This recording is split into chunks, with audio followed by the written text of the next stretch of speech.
नमस्कार मंडळी, मी प्रमिला तेलंग। पाहू शकता तुम्ही इथे चहा आपली छान अशी उकळते। त्यामध्ये मी गवती चहा पण घातलेला आहे आणि आलं घातलेलं आहे। सकाळचा टाईम आहे। मी आता नाश्त्याला चहा बरोबर काय करणार आहे ते आपण आता पाहूयात। हे बघा, इथे पाहू शकता तुम्ही, मी रात्री डोशांसाठी ना वाटून ठेवलं होतं। म्हणजे काल सकाळी भिजत घातले होते मी डाळ तांदूळ आणि संध्याकाळी मग म्हणजे रात्री वाटून या टोपामध्ये असं ठेवून दिलं। तर पीठ पण बघा कसं फुलून आलेलं आहे, दिसते का? म्हटलं चला चहा बरोबर ना आता ना आपण डोसा करून खाऊया। तर पीठ बघू शकता तुम्ही कसं फुललेलं आहे ते। हे बघा, आपलं चांगलं पीठ असं आलेलं आहे। हे बघा, चांगलं फुललेलं आहे पीठ। आता बघा कसं हलकं फुलकं झालेलं आहे, नाही का? इथे मी एवढं पीठ काढून घेते। आपण त्यामध्ये थोडंसं मीठ घालूया।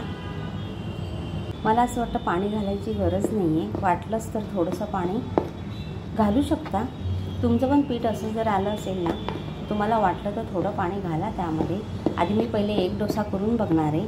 मला असं वाटलं की पाणी यामध्ये घालावं, तर थोडंसं किंचितचं पाणी घालायचं, 2 चमचे। पॅन चांगला तापलेला आहे, त्यावर थोडंसं तेल, हा आमचा जुनाच आहे, त्यावर चपात्या वगैरे मी सगळं यावरच करते। हे बघा, इथे आपला पॅन चांगला तापलेला आहे। आता गॅस कमी करते।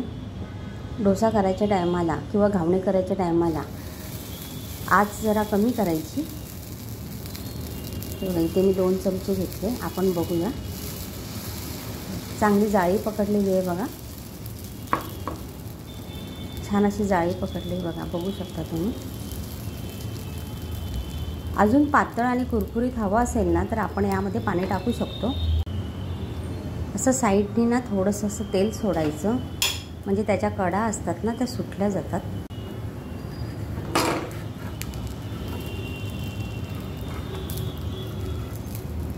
छान असा आपला इथे डोसा तयार झालेला आहे। छोटा बनवलेला आहे। हे बघा, कलर पण बघा किती छान आला आहे, सुंदर दिसतं, नाही का? बघा किती सुरेख दिसतं। तुम्ही पण नक्की ना असं करून खा, छान लागतं आणि तब्येतीला पण चांगलं असतं। त्याचा खर्च लागत नाही। थोडी डाळ, 1 वाटी, तुम्हाला जर तुम्ही आता दोघंच आहेत आणि तुम्हाला जर करायचं आहे तर 1 वाटी जुने तांदूळ घेतले ना, ते भिजत घालायचे, त्यामध्ये थोडे मेथी दाणे घालायचे आणि आपली पाव वाटी उडदाची डाळ टाकायची।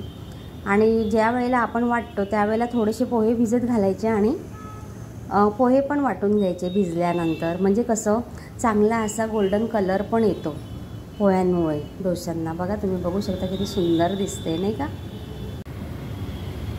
बघा, आता आपला खालून पण चांगला झालेला आहे डोसा। आता थोडंसं मी गॅस इथे वाढवते। डायरेक्ट पॅनवरून डोसा आपला ताटामध्ये, हे बघा, खायला तयार। किती सुरेख आणि सुंदर दिसतो, नाही का? कसा वाटला आजचा बेत आपला नाश्त्याचा? एक डोसा मी तुम्हाला इथे करून दाखवते। आता थोडा मोठा करूया आपण। मी अजिबात यामध्ये पाणी घातलेलं नाही आहे। तुम्हाला वाटलं आवश्यकता पाणी घालायची तर तुम्ही नक्कीच घालू शकता। बघा, जाळी पण पकडलेली आहे, दिसते का? बघा, छान जाळी पण पकडलेली आहे बघा।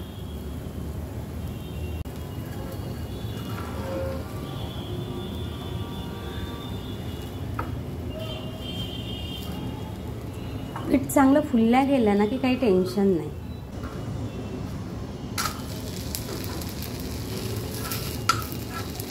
बघा किती छान सुरेख असा कलर आलेला आहे। बघा, इथे आपला हा पण छान असा सुंदर असा डोसा तयार झालेला आहे। बघा,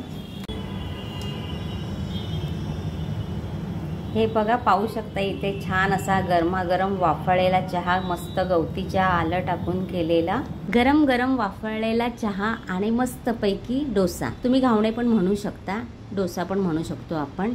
बघा किती सुंदर ना। आजचा नाश्ता कसा वाटला ते नक्की कमेंटमध्ये सांगा। धन्यवाद।